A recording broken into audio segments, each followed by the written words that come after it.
Donc, je tenais déjà à remercier M. de Closets de son introduction, Mme Levron et Mme Lasserre de m'avoir proposé d'intervenir pour ce colloque. J'avoue que j'ai pris un peu de temps avant de répondre favorablement, parce que je me suis posé la question de, comment parler de management durable, d'éco-management, dans un secteur en souffrance tel que le vôtre. Ça peut paraître paradoxal, mais ça me demandait à moi de réfléchir qu'est-ce que je pouvais vous apporter sur le sujet. Et pour ma part, l'éco-management, le modèle que je vais vous présenter, voilà, un management durable pour des entreprises vivantes, c'est une clé de lecture sur ce que l'on vit, nous, en tant que personnes, dans les entreprises. Peut-être une clé de lecture qui peut vous aider individuellement. En tout cas, un modèle qui est à la fois dans la vie professionnelle, mais également dans la vie personnelle. Donc, pensant que c'était une clé de lecture intéressante, c'est la raison pour laquelle j'ai donné mon accord pour intervenir sur le sujet. Alors, dans mon intervention, je vais aborder différents plans. D'abord, qu'est-ce que le management durable ? Donc, j'ai fait quelques interviews de personnes de vos équipes professionnelles de la santé, et on me posait la question, mais c'est quoi pour vous le management durable ? Et je lui ai répondu, c'est pas important ce que c'est pour moi. Ce qui est important, c'est quelle représentation vous en avez. Donc, c'est quelque chose qu'on va aborder. Ensuite, on n'arrête pas d'associer des termes à management. Parce que comme si le management seul n'était pas suffisant. Donc, on a parlé de management de transition, on a parlé de management de projet, on a parlé du management jardinier, du management de la permaculture. Donc, différentes choses, mais c'est quoi, je dirais, durable ? Ça veut dire quoi, durable ?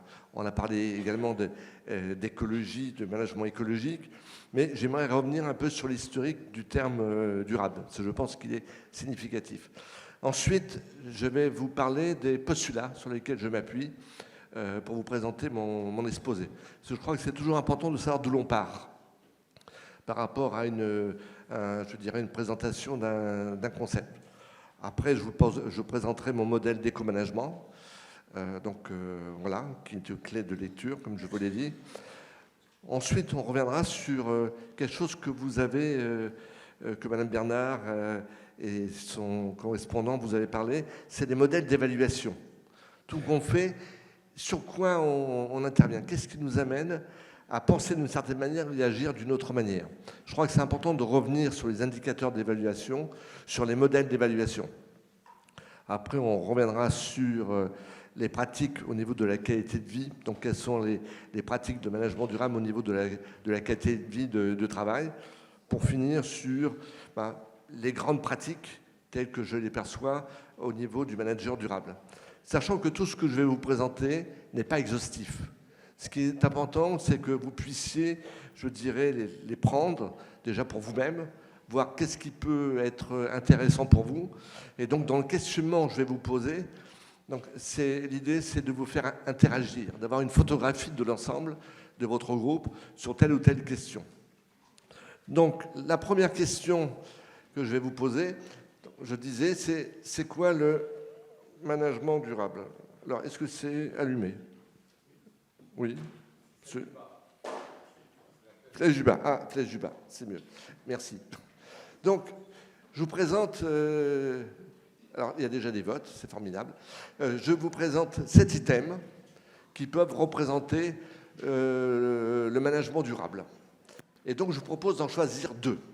2 qui vous paraissent être les plus justes à votre niveau. À quoi sert un manager durable? Qu'est-ce que ça représente?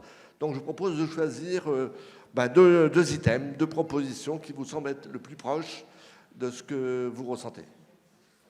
Donc, je vois que c'est un peu comme les chevaux qui avancent. Donc, il y a une bataille entre collaboration et responsabilisation de soi. Du mieux vivre au travail. Donc là, ça avance bien. Donc, je vous laisse 20 secondes pour répondre. En tout cas, il y a 206 inscrits. Encore quelques secondes pour que vous puissiez répondre.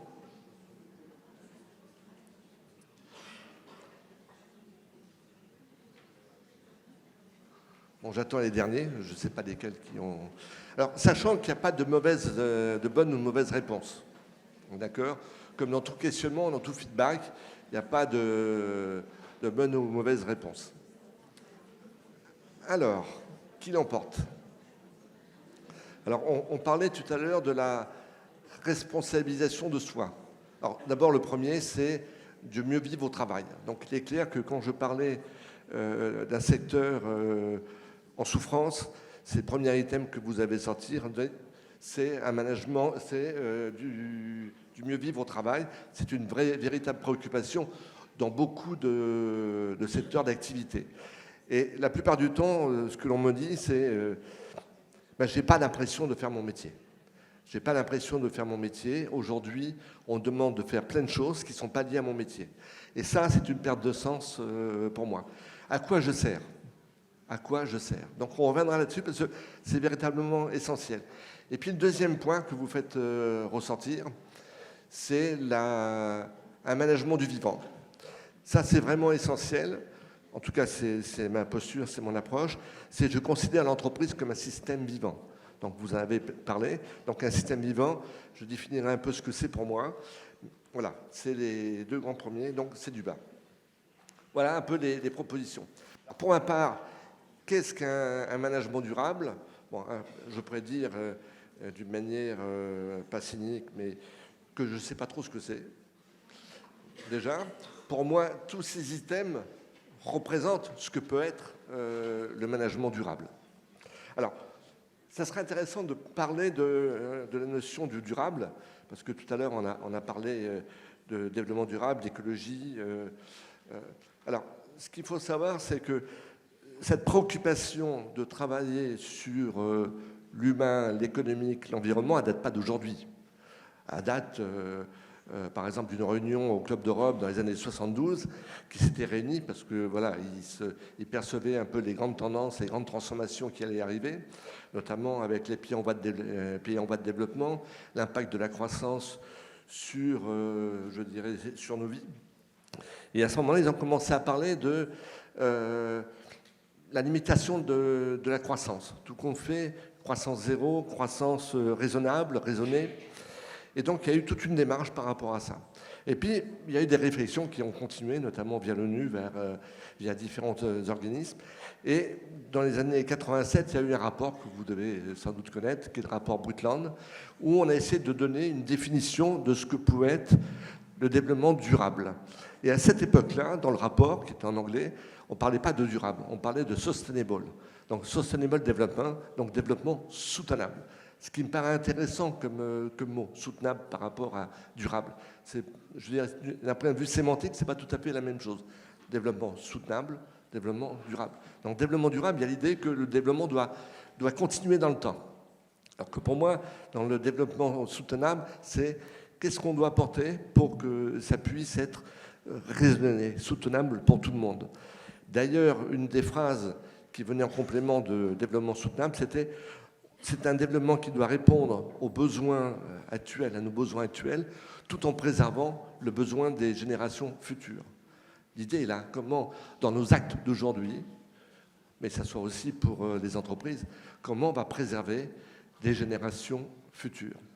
Je ne suis pas sûr que si on questionne les générations actuelles, ils aient le sentiment qu'on leur laisse une terre dans de bonnes conditions. En quoi vous nous préservez, nous, générations futures, de ce qui se passe aujourd'hui? Et puis, dans le développement durable, il y a 3 éléments qui ont été présentés par Noël Bernard. C'est que dans le développement durable, il y a 3 piliers essentiels. Il y a le pilier, bien sûr, écologique, environnemental, mais il y a le pilier économique. Et il y a également le pilier humain et social. Et c'est important, dans le transparent que vous avez passé, c'est, à un moment donné, vous avez fait ressortir ces 3 piliers. Donc on fait l'action qui est menée, en quoi c'est écologique, en quoi c'est économique, qu'est-ce que ça apporte sur le point de vue économique, et en quoi c'est social, humain, notamment dans la bassine, c'est-à-dire qu'il y a moins de fatigue pour la personne. Ça fait de l'économie aussi, parce qu'on économise des énergies, et également c'est environnemental. De mon expérience de consultant dans les grandes entreprises, j'ai vu les investissements qui étaient faits au niveau du développement durable, au niveau de l'écologie surtout. Si vous regardez bien, je veux dire, c'était l'écologie qui avait un rapport avec l'économique, qui avait un rapport avec le financier. L'humain, c'était moins visible. Donc on faisait réfléchir le personnel sur le plan écologique, comment améliorer les actions, par exemple l'éco-conduite. Moi, je connais un grand groupe de transport. Ils ont formé tout leur personnel à l'éco-conduite. Donc, ils ont gagné énormément d'argent sur l'économie de conduite, d'essence, etc. Et moi, je leur posais la question, mais comment vous rétribuez votre personnel par rapport à ça? Et il y avait très peu de rétribution du personnel par rapport à ça, alors qu'ils faisaient un effort considérable pour améliorer leur manière de conduire. Alors, donc, pour moi, donc, la notion de durabilité prend en compte tous ces éléments-là. Après, on va aller un peu plus dans le détail dans le management durable. Alors, mon intervention a pour but, tout qu'on fait, c'est quoi le sens du management durable? C'est important, voilà, et apporter quelques idées de pratiques, d'actions dans lesquelles vous piocherez vous-même par rapport à ce qui vous paraît juste ou pas juste par rapport à vos pratiques respectives. Vous verrez dans mes préconisations, il y aura à la fois des préconisations individuelles en tant que personne, en tant que manager. Vous parliez tout à l'heure de responsabilité de soi, ça c'est véritablement essentiel. Mais il y aura aussi des préconisations collectives. Parce qu'il y a moi en tant que personne, en tant que manager, mais il y a moi en interaction avec mon équipe. Comment nous pouvons travailler ensemble. Alors, les postulats sont importants. Dans toute action que nous faisons, il y a des postulats à l'amont. Les miens sont assez simples. L'entreprise est un système vivant. Ça veut dire que c'est un système en interaction permanent, complexe, tourné vers un objectif. Alors, tout à l'heure, on parlait de la responsabilisation de soi. Forcément, dans un système, quand il y a quelque chose qui bouge, tout bouge. Et ça, c'est important, et ça nous a permis, si on part du principe que le système est un système vivant, d'identifier quels sont les facteurs principaux des systèmes vivants et durables. Donc vous verrez, je présenterai mon modèle de macro-compétences sur le système vivant. Ensuite, le capital humain est la valeur la plus importante de l'entreprise. Comme le disait votre DRH, c'est pas nouveau.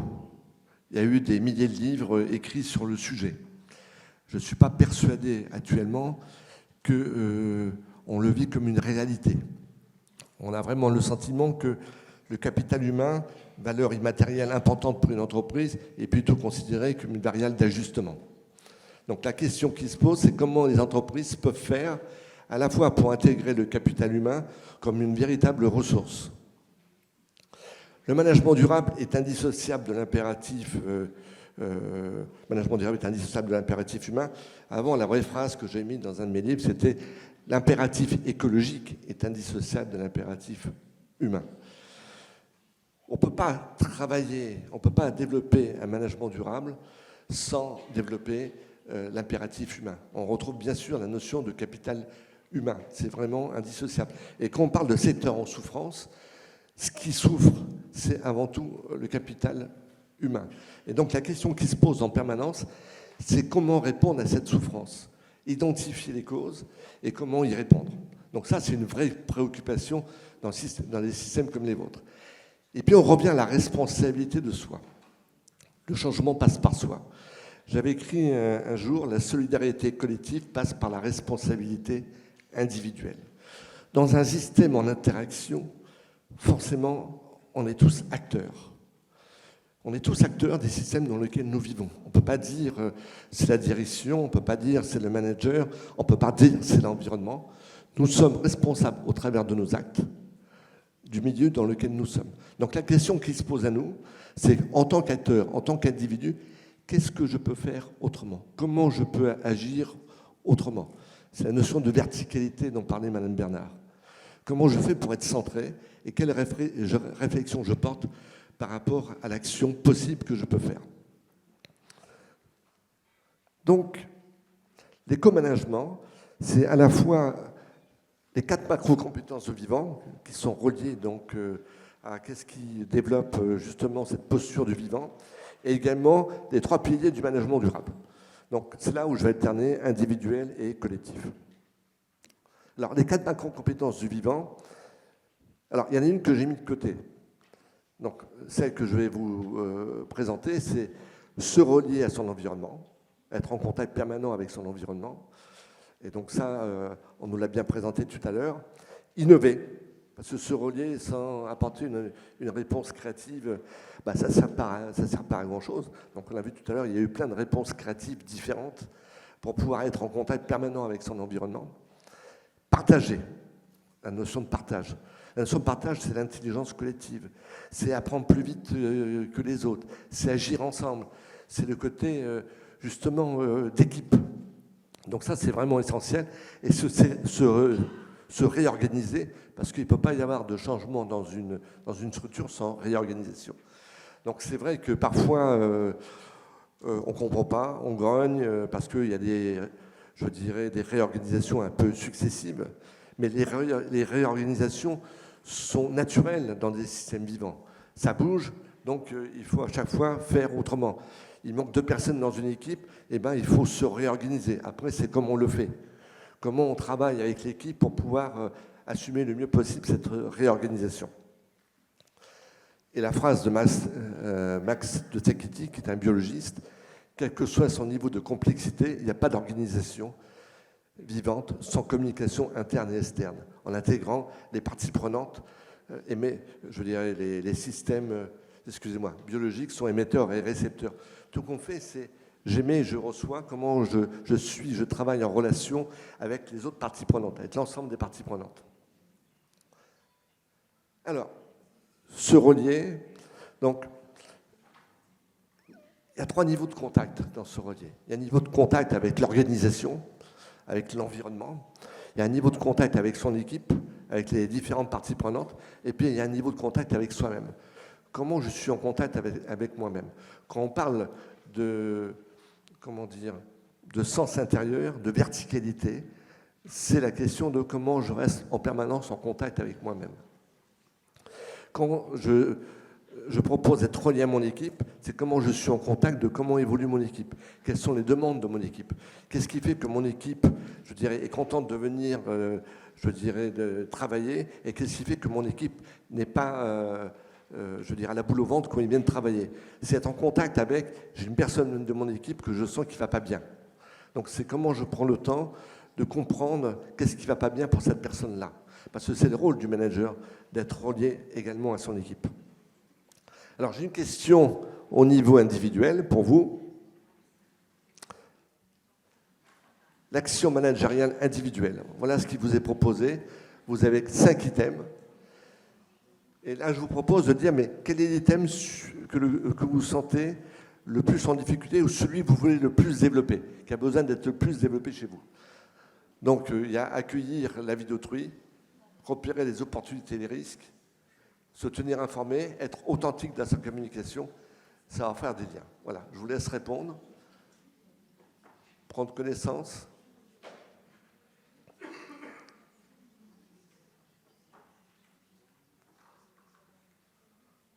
Voilà, donc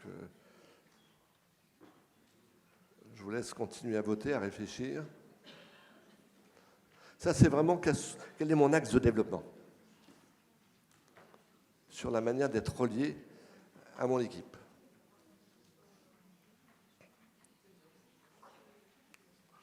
C'est assez équilibré.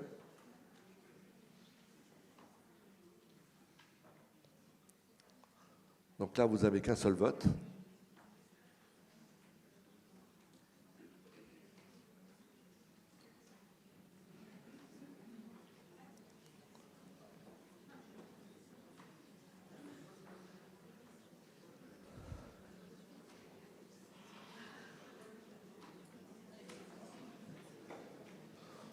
Bon. Il y en a un item qui prend le dessus. C'est repérer les opportunités et les risques. Ça veut dire percevoir comment votre secteur d'activité évolue, comment vos équipes évoluent. C'est être à l'affût de voir comment on peut faire autrement. Quelles sont les opportunités de faire bouger les choses? Où est-ce que je dois agir pour faire bouger les choses? Quels sont les risques qu'il peut y avoir pour pouvoir déterminer les types d'actions que je dois mener. Donc, que ce soit à mon niveau ou que ce soit au niveau de mon équipe. En tout cas, c'est l'item qui ressort en majorité avec 80% sur 245. Ensuite, voilà, c'est celui qui ressort le plus. Et c'est véritablement important en tant que manager, quand on est relié à son environnement, de savoir quelles sont les opportunités d'évolution et quels sont les risques possibles. Alors, ça c'est un point excessivement important. Alors vous connaissez tous la métaphore de la grenouille. Donc on n'a pas arrêté de parler d'adaptation. Hein. Darwin est un de ceux qui a le plus parlé d'adaptation en disant c'est pas parce qu'on est fort, c'est pas parce qu'on est faible que notre espèce va survivre, c'est parce qu'on a développé une capacité d'adaptation à notre environnement. Donc c'est une capacité qui peut être physique, psychologique, en tout cas c'est cette capacité-là. Et moi je rajoute au terme adaptation, je rajoute le verbe s'ajuster. Quelle différence fait-on entre s'adapter et s'ajuster? Si vous prenez la métaphore de la grenouille, que vous la placez dans une grande bassine d'eau, vous savez que la grenouille a une capacité avec sa peau d'avoir une température variable. Vous la mettez dans une grande bassine d'eau fraîche. Bon, c'est un peu froid, mais elle s'adapte à cette température. Ensuite, vous mettez la bassine d'eau sous le feu. L'eau commence à monter, à tiédir. Donc là, elle commence à être de mieux en mieux. Et puis l'eau devient un peu plus chaude. Donc là, bon, ça commence à faire un peu chaud. Jusqu'au moment où l'eau va devenir brûlante. Et vous savez ce qui se passe à ce moment-là. À force d'adaptation, à force d'avoir adapté sa peau à la température, eh ben, elle a perdu de plus en plus son énergie. Et elle meurt brûlée. Ça paraît affreux, mais c'est comme ça. Si vous prenez la même grenouille et vous la mettez directement dans l'eau brûlante, tout de suite vous la mettez dans l'eau, elle va sauter parce qu'elle va pouvoir réagir de suite. Donc dans une crise forte, on réagit immédiatement. Si c'est une succession de mini-crises, de mini-changements, eh ben, on s'adapte, jusqu'au moment donné, on sera tellement épuisé qu'on va perdre le sens de ce que l'on fait, qu'on va être épuisé et qu'on ne pourra plus répondre à ses propres besoins. Donc, et s'adapter ou s'ajuster, il faut de toute manière répondre à son environnement. C'est une nécessité. Si je me relie et je vois les évolutions de mon environnement, il faut que j'y réponde. Et dans la vie personnelle, c'est la même chose. Dans la vie personnelle, on est relié à sa famille, à ses enfants, au milieu dans lequel on vit socialement, on est relié à sa vie professionnelle. On est relié. Donc la question, c'est qu'est-ce que je fais? Comment j'y réponds? Est-ce que j'y réponds? Est-ce que je m'adapte? Je fais avec, même si je me sens moyennement bien, sachant que l'humain préfère la certitude de ne pas être bien à l'incertitude d'aller mieux, parce qu'au moins il y a moins de risques. Au moins je sais où je suis et, par rapport à l'incertitude où je ne sais pas trop où je vais. Qu'est-ce qu'on fait? Donc, dans la nature, il y a 3 grandes stratégies d'adaptation et d'ajustement. S'adapter aux nouvelles conditions de notre environnement. Vous connaissez bien les virus, c'est votre cœur de métier pour certains d'entre vous, ou dans d'autres matières. Il y a des mutations permanentes des virus par rapport aux antibiotiques. Donc le monde s'adapte. Dans le Covid, une période de crise très importante que vous avez vécue, là vous vous être adapté parce qu'en situation de crise, eh ben, il faut répondre immédiatement. Donc là vous vous êtes adapté. Vous avez travaillé collectivement. Vous avez partagé vos savoirs. Vous avez trouvé des nouvelles techniques pour agir rapidement. Donc ça a été assez fort, assez violent. Vous avez été applaudi. Il y a énormément de choses qui sont passées durant cette période. Je fais le lien par rapport avec le sida, dont Mme Bernard nous a parlé, qui était une crise également excessivement forte. On ne savait pas comment faire, on ne savait pas quoi faire. Ça a évolué en permanence. Donc on a dû mener des recherches. Donc là aussi, c'est une adaptation excessivement forte, où il fallait de la créativité. Rechercher un environnement plus favorable. Bon, j'en parlais avec certains d'entre vous. Par exemple, un environnement plus favorable, quand on démissionne, c'est un environnement plus favorable. Quand on fait fabriquer les médicaments par la Chine et l'Inde, c'est une manière aussi de créer un environnement plus favorable au niveau des coûts. Quand je délocalise ma production parce que l'émergence des pays en voie de développement génère une compétitivité trop importante en France, eh ben, les entreprises vont délocaliser leur production à l'étranger. Aujourd'hui, ils relocalisent un peu plus. Agir sur le milieu pour le rendre plus favorable. Agir sur le milieu pour le rendre plus favorable, ça veut dire quoi? Par exemple, le monde syndical, je dirais, a eu un rôle important d'en rendre, je dirais, les éléments plus favorables. Quand vous modifiez, vous créez de la téléconsultation, c'est justement pour rendre le monde un peu plus favorable. Par exemple, moi je vis dans un secteur où il y a une désertification médicale, le fait de pouvoir avoir un médecin au téléphone, c'est forcément un plus dans cet environnement-là. Donc 3 stratégies d'adaptation et d'ajustement, dans tous les cas, pour répondre à notre environnement. Car ça, c'est une nécessité. Alors, répondre à son environnement, ce n'est pas suffisant. Alors, voilà, là, c'est une question.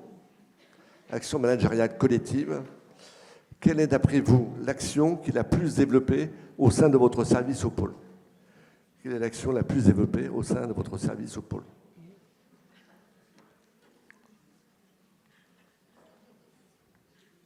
Ne me dites pas qu'il n'y en a pas. Bon, c'est gentil pour les deux qui ont voté.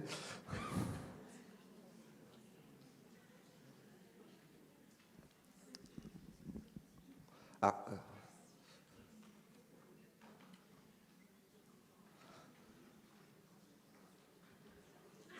Bon, le travail d'équipe ressort en priorité. Ah, là, il y a une diminution du travail d'équipe.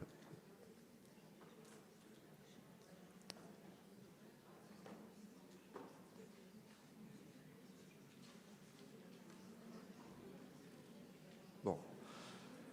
En tout cas, ce qui ressort, mais c'est ce qui avait été dit tout à l'heure, c'est comment on mobilise les équipes pour réfléchir aux modalités de travail. Donc on stimule les équipes sur les améliorations apportées. Après, c'est comment c'est pris en compte. Comment ce travail-là, plus on est au plus bas de l'action, plus on est à même de savoir comment on peut améliorer les choses.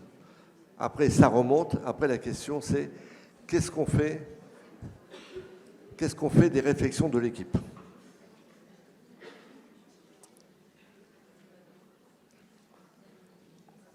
Action managériale individuelle. Bon, on parlait de créativité tout à l'heure. Madame Bernard disait comment elle a essayé d'être créative pour trouver des solutions pour expliquer à une malade comment prendre ses médicaments. Là, on est typiquement dans la créativité. Créativité sur le fait il y a beaucoup de procédures. Comment on fait pour diminuer le nombre de procédures pour être aussi efficace? Donc voilà, il y a un certain nombre d'actions. Les réponses apportées sont essentielles. Quel type de réponse je peux apporter à mon équipe pour qu'elle se sente mieux? Comment on peut travailler collectivement ensemble pour pouvoir apporter des réponses plus innovantes?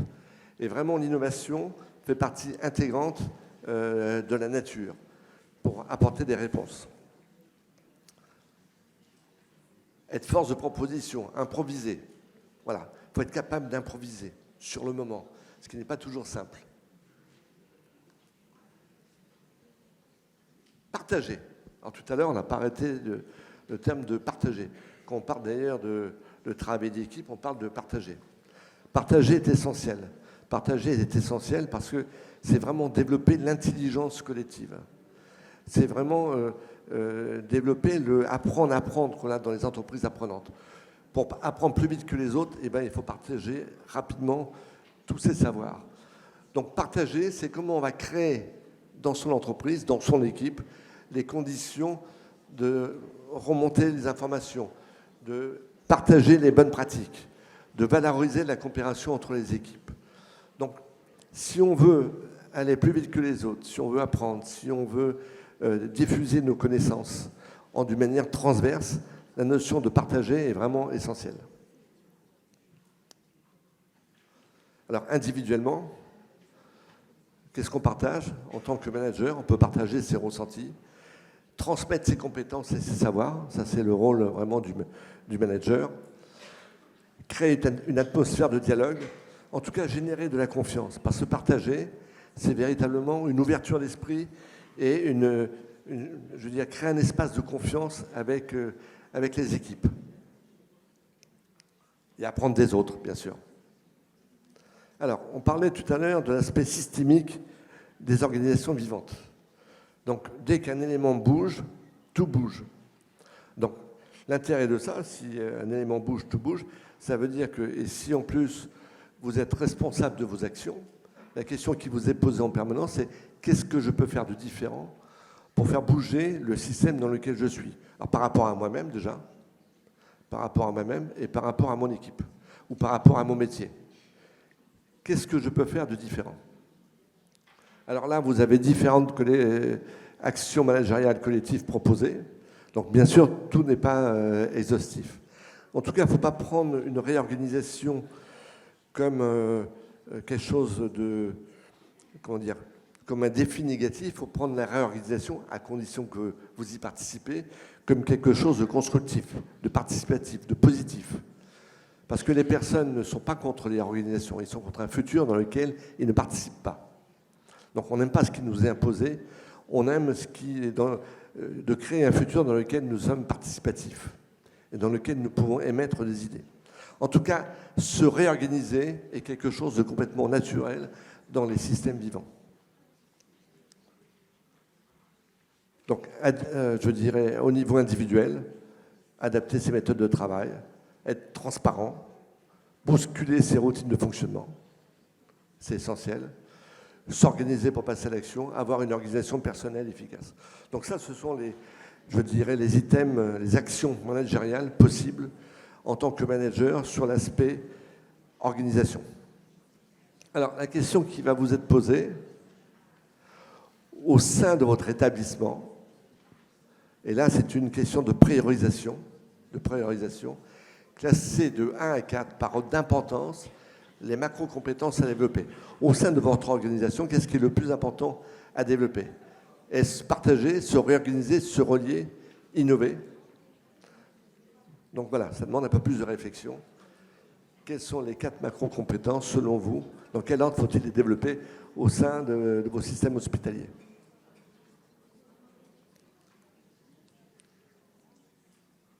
Alors ça veut dire que vous avez 4 réponses à donner. C'est une question de priorisation. Bon, il y en a une qui l'emporte sur les autres. Mais vous savez, c'est une question de priorisation, vous pourrez répondre à toutes. On va se réorganiser, l'emporte largement.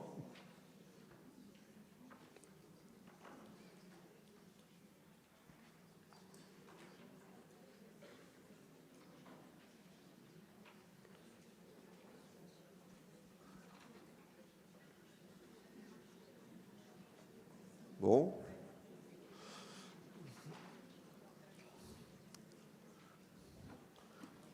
Donc, l'item, la macro-compétence qui, d'après vous, le plus important à développer, c'est se réorganiser. Est-ce qu'il y a un petit souci là? Ah, la combinaison correcte était réponse correcte. Ah, d'accord. Ben, voilà. Donc, c'est se relier. Donc on fait, si c'est... Alors attendez, parce que j'ai un petit souci là, parce que c'est l'ordre de présentation de départ. Est-ce que ça c'est l'ordre de réponse? Oui. Bon, ben voilà une bonne nouvelle. Par contre, on n'a pas le nombre de réponses. Excusez-nous, c'est un peu technique là.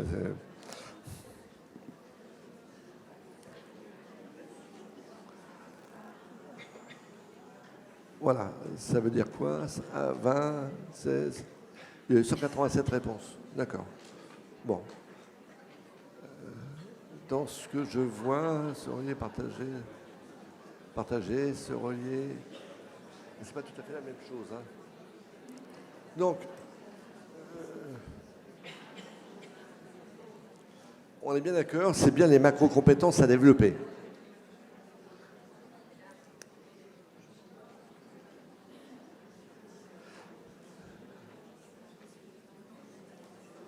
Bon. En tout cas, ce qui est intéressant, c'est que l'innovation resserre en 4e dimension. Donc vous avez le sentiment que votre système, votre organisation, et je dirais, innove suffisamment.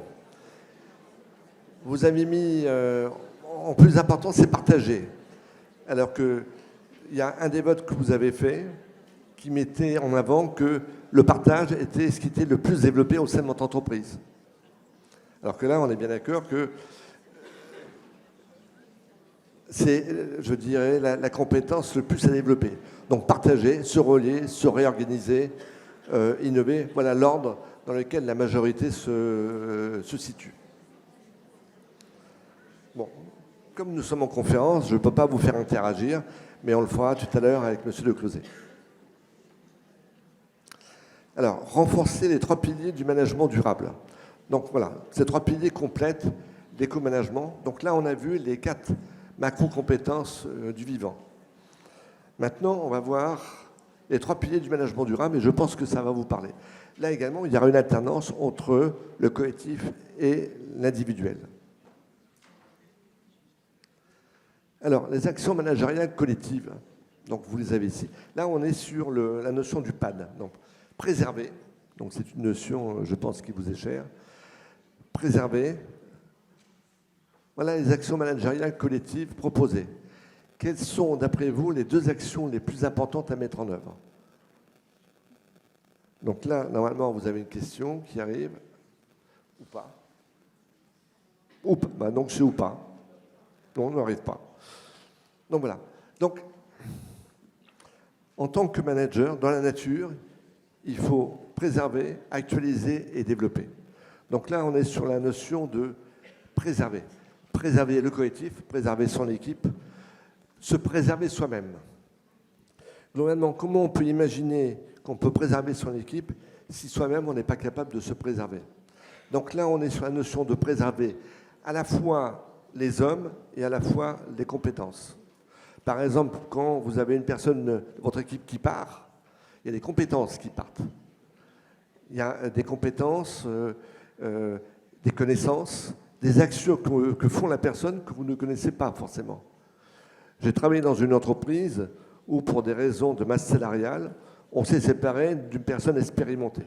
Elle était évaluée uniquement sur les objectifs qu'on lui fixait. Il s'avère qu'une fois que la personne est partie, elle a été remplacée par un jeune, et on s'est rendu compte que cette personne qui était partie, qui était expérimentée, elle faisait plus que son objectif commercial. Elle formait les jeunes qui arrivaient, elle avait des relations particulières avec les fournisseurs. Elle a mené des actions, des compétences qui n'étaient pas repérées par son évaluation. Et à ce moment-là, la direction s'est rendue compte qu'elle avait beaucoup plus de valeur que ce qu'elle estimait. Elle avait bien sûr un coût, je dirais, salarial, mais également, elle avait un apport qui allait beaucoup plus loin que son coût salarial. Et à ce moment-là, elle ne s'en était pas rendue compte. Donc il a fallu qu'elle démissionne ou qu'elle parte à la retraite pour se rendre compte à quel point cette personne avait de la valeur. Donc vous, en tant que manager, vous devez à la fois préserver les personnes et préserver les connaissances. Alors, à titre individuel, donc là, ça doit vous toucher plus particulièrement, comment vous prenez soin de votre équilibre personnel? Parce que vous avez... je vois des têtes qui font ça. Parfois, on a du mal à prendre soin de soi, on culpabilise. Mais comment voulez-vous préserver vos équipes si vous-même, vous n'arrivez pas à vous préserver? Comment peut-on prendre soin des autres? Alors, vous le faites en permanence, parce que c'est votre cœur de métier. Si vous-même, vous n'arrivez pas à prendre soin de vous. Ça, c'est véritablement essentiel. Vu l'augmentation des taux de burn-out qu'on peut avoir, d'arrêt de travail, de démission, on peut se poser la question de notre capacité individuellement à se préserver. J'ai créé un questionnaire autour de l'éco-management et dans la plupart des entreprises dans lesquelles j'ai fait faire ce questionnaire, c'est cette notion de préservation qui était la plus compliquée, qui ressentait le plus en difficulté. Les managers étaient excessivement en difficulté sur cet item-là. Et d'ailleurs, leurs collaborateurs disaient « Mon manager n'arrive pas à prendre soin de lui ». Actualiser. Actualiser les actions collectives, les compétences. Ça veut dire quoi, actualiser? Actualiser, ça veut dire mettre à jour, déjà. Quand vous allez à un colloque, vous essayez de mettre à jour vos connaissances. Quand vous allez sur Internet, vous mettez à jour vos connaissances. Quand vous allez lire un livre, c'est une manière aussi de mettre à jour vos connaissances. Quand vous faites bouger vos équipes et qu'il y a d'autres qui arrivent, c'est une manière d'actualiser votre équipe. Donc, actualiser, c'est ça. D'un point de vue collectif, c'est partager sa volonté d'apprendre, les évolutions de métier. Je vous laisse lire tous les items. En tout cas, c'est mettre à jour le professionnalisme de vos équipes. Les actions managériales individuelles, c'est aussi votre posture d'apprenance, parce que dans chaque métier, il faut apprendre, des évolutions, des nouvelles procédures, il faut apprendre de l'évolution des compétences. Ça soit dans le domaine du soin, il y a tellement d'innovations que il y a une continuité dans dans l'actualisation des connaissances, et prendre en compte, bien sûr, les évolutions relatives à son activité. Excusez-moi. Développer, pardon. J'étais dans mon truc. Et puis le rôle du manager, c'est de développer ses équipes, de développer les hommes, de développer les compétences, les capacités, de développer l'envie. C'est de répondre, de manière managériale, aux besoins de son équipe en termes de compétences. Parce qu'il y a une chose qu'on ne peut pas enlever à une personne, c'est ses compétences. Quelqu'un qui part, il part avec ses compétences. Quel que soit l'argent qu'on peut lui donner, quelle que soit la manière dont on va le traiter, il y a une chose qu'on ne peut pas lui enlever, ce sont ses compétences. Donc le rôle d'un manager, c'est de faire évoluer ses équipes. Alors de les faire évoluer par les compétences, de les faire évoluer en lui faisant passer d'un service à l'autre, en les faisant évoluer dans une hiérarchie. Mais le management, c'est la compétence, c'est ça la compétence du manager. Et bien sûr, pour que ça puisse se faire, il faut que le manager soit en capacité de se développer, d'apprendre des autres. Combien de fois j'ai eu des directeurs généraux ou des directeurs de département qui disaient « je ne vois pas ce que je fais dans cette formation, parce qu'au niveau dans lequel je suis, je n'ai pas besoin de continuer à apprendre. Je sais parce que j'ai des galons, parce que je suis chef. Mais c'est justement parce que vous pensez comme ça que vous avez besoin d'être ici. Parce qu'à partir du moment où vous pensez que vous n'avez plus à apprendre, c'est là où vous êtes en faiblesse. Alors, c'est l'avant-dernière question. Après, j'ai fini de vous embêter. Selon vous, quel est le pilier le plus à travailler au niveau des hommes et des compétences dans ce que vous vivez au quotidien? Qu'est-ce qui est le plus important à développer? Préserver, actualiser, développer.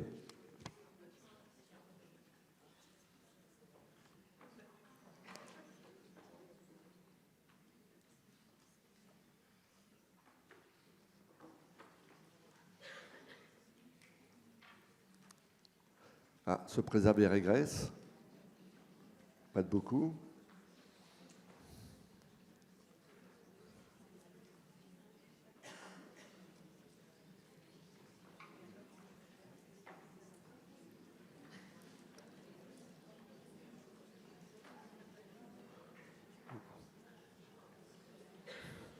Se développer rattrape.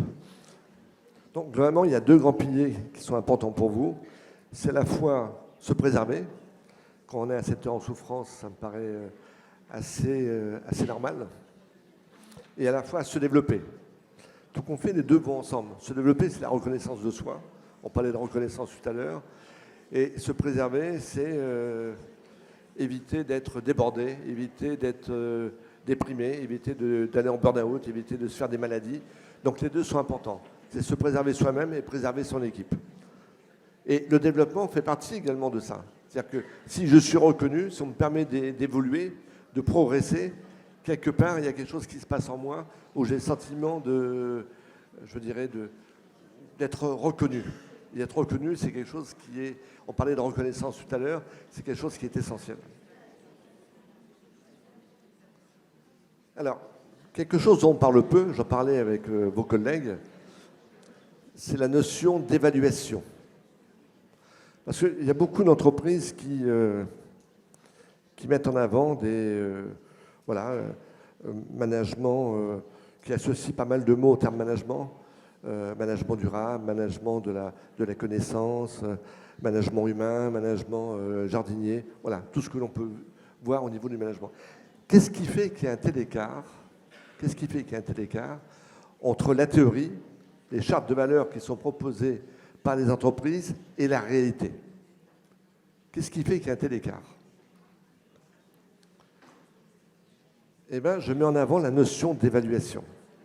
C'est-à-dire que, un exemple, à un moment donné, on m'a demandé de former 1000 managers avec mon équipe dans un grand groupe, de manière à ce qu'ils puissent conduire le changement. Et j'ai demandé à la responsable qui me proposait les cahiers des charges, mais j'ai dit comment vous allez introduire les pratiques professionnelles que vous demandez à vos managers comme indicateur dans l'évaluation. Il me dit c'est deux domaines différents. Nous, on s'occupe de la pédagogie et les critères d'évaluation sont pris en charge par la gestion des carrières. C'est deux choses différentes. Je dis d'accord, mais comment voulez-vous évaluer la progression de vos collaborateurs si les critères ne sont pas pris en compte dans l'évaluation annuelle? Il me dit non, c'est différent. En plus, ils viennent de changer le document d'évaluation. Donc, on n'a pas à y toucher. J'ai dit, ben, dans ces cas-là, moi, je ne peux pas agir.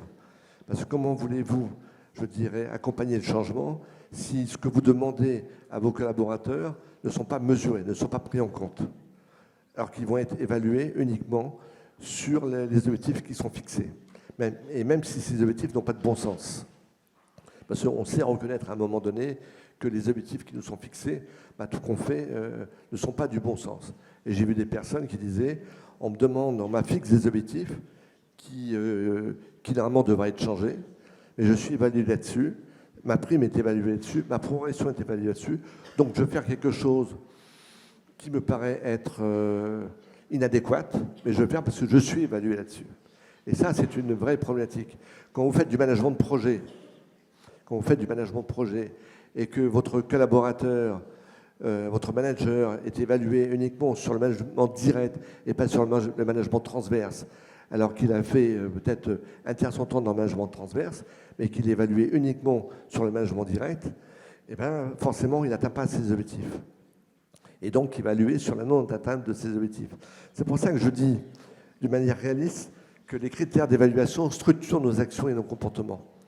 On a tendance à agir sur là où nous sommes évalués. Et donc, si les critères ne correspondent pas, par exemple, si vous êtes évalué sur quelque chose que vous devez connaître, sur le budget, il faut diminuer la masse salariale, il faut diminuer le nombre de lits, il faut faire ci, il faut faire ça, ça vient d'en haut, ça descend d'en bas. Et donc, à ce moment-là, sur quoi vous allez être évalué? Est-ce que vous allez être évalué sur la qualité des soins, sur le temps que vous disposez pour répondre aux besoins de vos patients, ou est-ce que vous allez être évalué sur les résultats que vous apportez, qui sont contributifs à ce que votre chef de service vous a demandé? Donc, l'évaluation structure nos actions et nos comportements. D'où il est important, à chaque fois que vous menez des actions de changement, d'identifier quels sont les critères à prendre en compte. Quels sont les critères à prendre en compte? Alors ça, je vous le passe. Parce que... Alors, les pratiques de management favorisant la qualité de vie au travail, bon, vous les avez abordées. Ils sont simples. Hein. C'est l'intégrité. C'est je fais ce que je demande.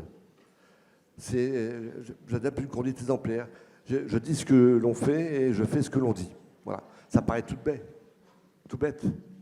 Mais c'est indispensable. L'exemplarité, c'est quelque chose d'indispensable. Et malheureusement, tous les managers ne sont pas exemplaires. Mais je ne parle pas de vous, hein, bien sûr. Gérer ses émotions. Gérer ses émotions, c'est également essentiel. C'est-à-dire qu'on subit du stress.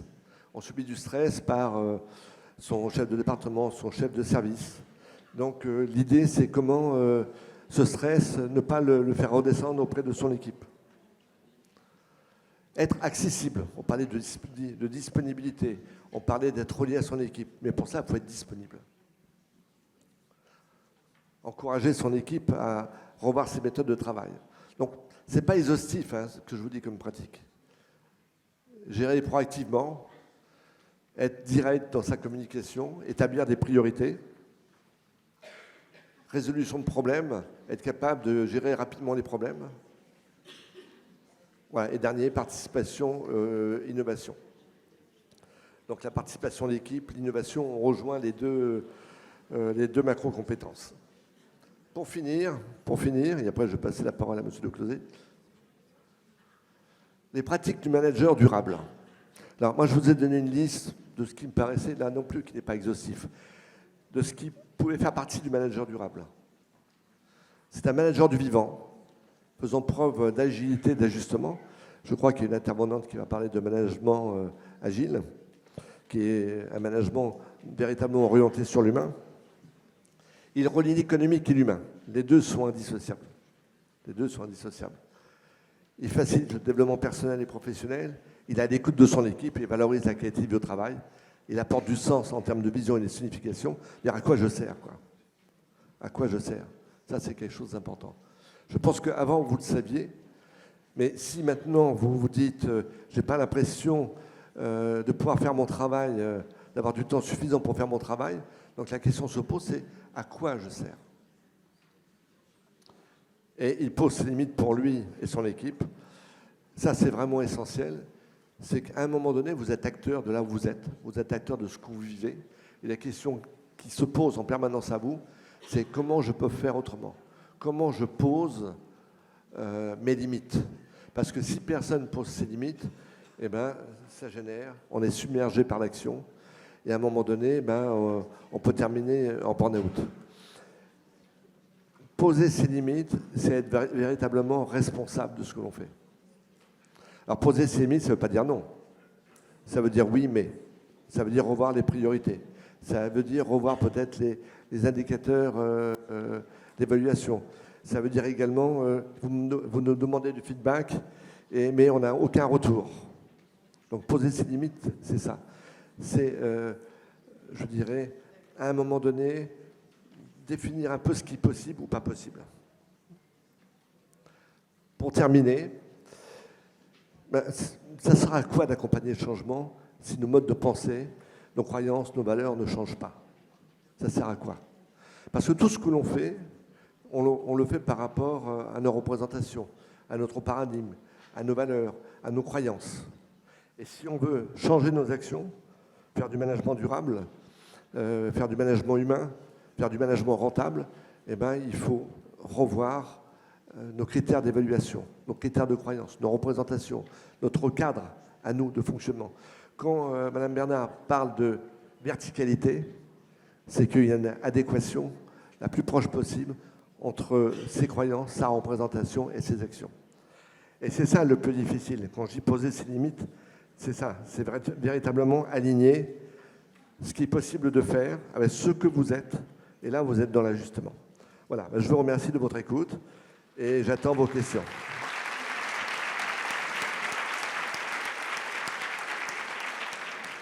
Merci beaucoup. On va prendre quelques réactions, quelques questions dans la salle. Et merci parce que vous nous montrez bien que ce management durable, il offre des appuis, il offre des horizons assez nouveaux pour repenser, réinvestir ces pratiques, comme on le disait tout à l'heure, en s'inspirant de ce que sait faire le vivant, en s'inspirant aussi de ce qu'est notre relation au vivant, et en libérant à partir de là, en activant à partir de là, et individuellement et collectivement, des compétences que l'on a, mais qui sont peut-être sous-utilisées, qui sont peut-être pas totalement considérées. Et vous nous avez bien montré justement ces compétences qu'on peut réactiver, qu'on peut faire mobiliser au sein de soi. L'enjeu, c'est de les mobiliser. L'enjeu, c'est aussi, une fois qu'on les réactive, qu'on laisse venir la créativité qui vient de ça, de créer une convergence, de faire en sorte que ça aille vers les organisations et ça profite aux organisations. Et là, vous nous avez posé deux axes. L'enjeu de l'évaluation et l'enjeu de la QVT. Je voudrais revenir très rapidement sur deux questions avant de prendre les réactions de la salle, sur cet enjeu de convergence. Les macro-compétences, elles sont là. La manière de les activer, vous nous avez expliqué. Après, il faut en faire quelque chose en termes d'organisation. C'est un enjeu, bien évidemment, d'évaluation. Vous nous dites que ce n'est pas simple parce que les grilles d'évaluation ne sont pas forcément toujours cadrées sur ce type de compétences-là, sur ce type de propriété-là. Vous qui avez travaillé dans beaucoup d'entreprises et pour beaucoup d'entreprises, est-ce que vous avez aujourd'hui des exemples de manières de penser des indicateurs, de penser des critères d'évaluation autrement et de les mettre plus en raccord avec ces champs de compétences, ces champs de qualité, si je puis dire, que vous nous avez présentés? Alors, mon expérience me montre que c'est très difficile pour les organisations de modifier leur méthode d'évaluation, de modifier leur système d'organisation, de modifier leur squelette qui est fait par exemple, la logistique, le système informatique. Tout, ce sont des squelettes. C'est-à-dire qu'il y a une mémoire dans l'entreprise qui est compliquée à faire bouger. Donc c'est ça, je veux dire, la difficulté du changement. On peut, je veux dire, aider les équipes à bouger, à évoluer, on peut les faire participer, et en même temps, on est en permanence rattrapé par des procédures, par le système informatique, voilà. Et en plus, il y a une dématérialisation de plus en plus forte vers les équipes, vers les clients, qui modifie complètement les modes de formation. Mais la remise en question par les organisations, par les comités de direction, des grands principes de fonctionnement, c'est excessivement compliqué. Là, on peut agir sur le niveau individuel et au niveau de l'équipe. Au niveau individuel, au niveau collectif, à travers notamment peut-être là où les managers ont la main, c'est les entretiens annuels.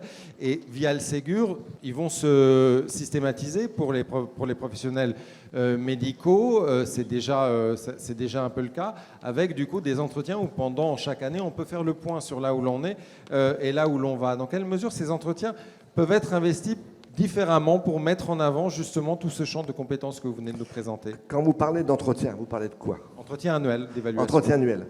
Alors, moi, mon discours par rapport à l'entretien annuel, c'est pour moi une synthèse de tout ce qui a été partagé durant l'année. Ça ne doit pas être à un moment donné, un moment où le manager va dire ce qu'il n'a pas dit durant l'année. Quand un manager évalue son collaborateur, je dis toujours, vous vous évaluez vous-même. Donc, ce qui est important, c'est que l'évaluation se fasse tout au long de l'année de travail. On fait des pauses, on se dit les choses, on voit les axes d'amélioration, et à la fin, je dirais, l'entretien annuel a pour but de faire la synthèse de tout ce qui a été dit, de tout ce qui a été partagé, de tout ce qui s'est amélioré. Mais ce n'est pas une fin en soi, c'est une synthèse en soi. L'autre aspect clé, on le voit, c'est les compétences. Le fait de remettre en avant les différents types de compétences que l'on a. Alors, ça se développe de plus en plus de manière systémique et globale à travers le développement d'une approche par les compétences, d'une gestion prévisionnelle GPEC des compétences. Ça, c'est au niveau de l'organisation. Au niveau individuel, quand on est dans un service, comme Madame Bernard ou plein d'autres ici, comment est-ce qu'on peut valoriser au quotidien ce type d'action, ce type de compétences, ce type de manière de penser, de faire les choses autrement pour que ça devienne des réalités qui étincellent un peu dans le quotidien des services? Ça, c'est une question qu'il faudrait lui poser. Mais d'après ce que j'ai entendu, c'est déjà de faire participer les personnes à une réflexion, à l'évolution de l'équipe, tant dans les pratiques que dans le fonctionnement humain. C'est en soi une évolution. Parce que tous les médecins ne le font pas, tous les chefs de service ne le font pas.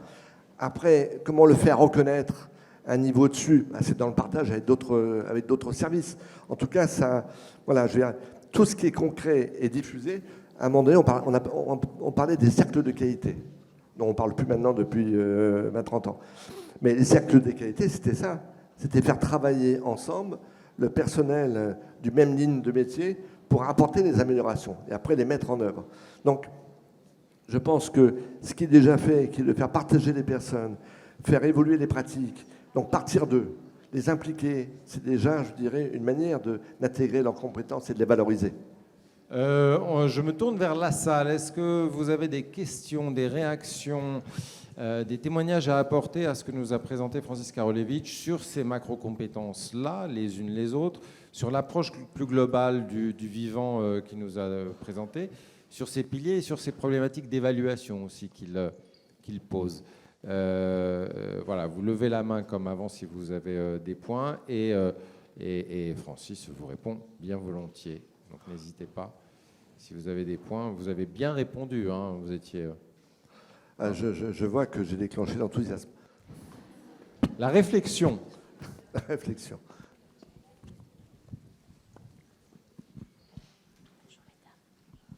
Bonjour, Madame Simonet, Bonjour. cadre en médecine interne. La notion, en effet, de management soutenable pour tous est fort intéressante. Et souvent, j'ai entendu Monsieur Girier, justement, qui évoquait un petit peu le fait qu'il y ait un cadre et que chaque, après, unité, service pouvait laisser fleurir. Le souci, c'est qu'avec le management soutenable, il faut que ce soit soutenable aussi pour les unités d'à côté. Et parfois, on ne mesure pas. C'est-à-dire qu'on va faire fleurir son jardin et on ne mesure pas l'impact qu'on a sur les jardins d'à côté. Donc là, les réflexions que vous avez apportées sont aussi de la même, sont pour moi le même thème, dans le sens où ces réflexions, elles sont service par service. Et on peut aussi être contre-productif en ayant en effet cet accompagnement au sein, cette valorisation des compétences, cette écoute, cette valorisation des évaluations au sein des unités. Mais si ça reste sous ce plafond de verre-là, on peut être contre-productif peut-être. Je vous remercie de votre question. Alors, je me suis mal exprimé quand je parle de la notion de partager. Ce n'est pas partager uniquement dans son service, c'est partager, je veux dire, avec les autres services, c'est transverse. En fait, on est parfois bloqué. Ah oui, mais ça, c'est autre chose qu'on soit bloqué. Après, c'est toute la problématique du management, d'être bloqué. Mais dans la notion de partager, c'est la notion de partager d'une manière transverse, avec l'ensemble des services avec lesquels nous sommes en interaction. C'est ça l'idée. C'est-à-dire qu'on évolue, on prend en compte les autres services, on en discute avec eux, on essaie de trouver des solutions communes. C'est ça, je dirais, la créativité et le partage, le travail collectif. Si c'est uniquement pour prendre en compte son service à soi sans tenir compte des autres, alors que nous sommes en interaction permanente, il y a quelque chose qui dysfonctionne. Donc voilà. Oui. Oui. Nos réponses n'auraient peut-être pas été les mêmes. D'accord, très bien. Merci à vous. Autre point, autre question qui aurait à M. Karolevitch, est-ce qu'il nous a présenté? Oui. Le micro vient à vous. Oui, bonjour. Sébastien Lagarde Corrado, chargé d'études RH. Moi, j'ai une question par rapport à la temporalité. Dans vos expériences sur des grosses structures, est-ce que vous avez déjà observé donc, la mise en place de ce management durable rapidement? Parce qu'en fait, vous évoquez Darwin, et là, on parle de milliers d'années d'évolution. On est malheureusement dans des systèmes très contraints avec un rythme qui va à 200 à l'heure. Et comment tout ça peut se concilier, en fait? À aucun moment, j'ai dit que ça pouvait se concilier. Hein. Donc, voilà, Darwin, on va le laisser un peu là où il est. Mais c'est vrai que ça va excessivement rapidement. On est passé en 150 ans ou 200 ans, on va dire, de 1 milliard d'habitants à 8 milliards d'habitants. Et on estime que jusqu'à 2100, on va passer à 10 milliards. Et donc là, c'est assez rapide, là quand même. C'est excessivement rapide. Alors, on a une problématique de temporalité. On a besoin de médecins, il faut 10 ans pour les former. Alors qu'on en a besoin maintenant. Et dans beaucoup de choses sur lesquelles, en termes de changement sur lesquels on travaille, il y a souvent une problématique de temporalité. On a besoin de construire des prisons, quand on sait qu'il faut 5, 6, 7 ans pour construire une prison. Entre le moment où on prend la décision, alors des fois, il faut du temps pour prendre la décision, il faut écrire le cahier des charges, donc ça prend du temps. Après, il faut faire les appels d'offres, etc. Tout ça prend énormément de temps. Donc, il y a une grande difficulté entre le besoin d'un changement rapide et le temps pour le mettre en place. Et c'est une grande difficulté des entreprises.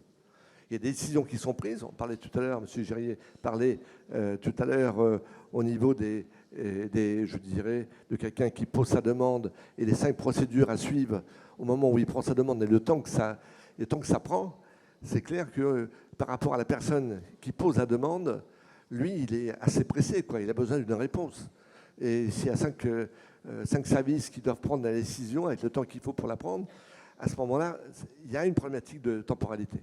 Je suis bien d'accord avec vous. Alors, comment on la gère? Alors, moi, je n'ai pas de solution. C'est pour ça qu'il faut la gérer au niveau le plus local possible. C'est pour ça qu'il faut faire l'analyse de l'utilité des procédures. Moi, quand j'étais dans l'entreprise, ou même en tant que consultant, on me demandait de faire les papiers. Par exemple, les documents d'évaluation de mes interventions. Et à un moment donné, j'ai décidé de ne pas les faire. Donc, je les faisais écrire par les participants, mais je décidais de ne pas les transmettre. Il a fallu attendre 3 ans pour qu'on me les demande. Dans l'entreprise, c'était la même chose. On me demandait des procédures, d'écrire des procédures. Je lui disais, mais à quoi ça sert? Donc, je décidais de ne pas les transmettre. Et puis, personne ne m'appelait pour me demander de les faire. Donc, on n'arrête pas de faire des choses pour lesquelles on se demande à quoi ça sert. Donc, une des manières de gérer la temporalité, c'est de vérifier, c'est à quoi ça sert. Est-ce que ça sert à rassurer la direction, à rassurer, je dirais, votre grand patron, l'État? Ça sert à quoi? Et donc, c'est là où les personnes ont le sentiment qu'ils n'ont plus le temps de faire ce pourquoi ils sont payés, ce pourquoi ils se sont engagés. Quand on voit qu'aujourd'hui, on est pris par les réunions, les managers sont pris par les réunions, les managers sont pris par la gestion des emails, à un moment donné, on me dit, j'ai pas le temps de manager. Donc, vous voyez, au-delà de la formation, c'est quel temps j'ai pour manager mon équipe. Donc, je parlais de disponibilité. Donc, voilà, déjà, on peut diminuer un peu la temporalité de cette manière-là. Je ne sais pas si j'ai répondu à votre question. Mais... Le livre de Noël Bernard, je le rappelle, montre que ça peut se faire vite aussi et ça peut venir, ces belles idées, très fortement et très rapidement aussi. Est-ce qu'il y a un dernier regard, question dans la salle pour M. Karolewicz avant qu'on prenne notre pause? Vous n'auriez pas dû dire ça.